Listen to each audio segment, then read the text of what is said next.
I'll be commenting on Luke chapter 10. This chapter contains many familiar scenarios. Most of us who've had Sunday school lessons or heard preachers preach sermons on just about each of these sections in chapter 10, so they're all fairly familiar.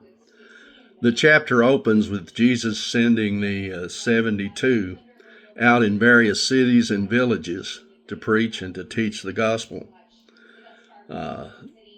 Now, these 72 were in addition to the disciples, and I'm not sure why it was 72. I'm sure it had some significance, but he did send them in pairs, and the reason they were in pairs is because it took two witnesses for something to be a fact to be believed.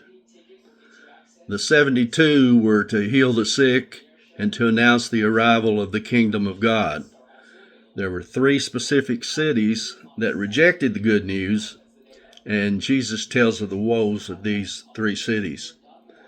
The 72 came back rejoicing about all that had received their teaching and preaching, but Jesus told them not to rejoice about that fact, but to rejoice that their names are written in heaven.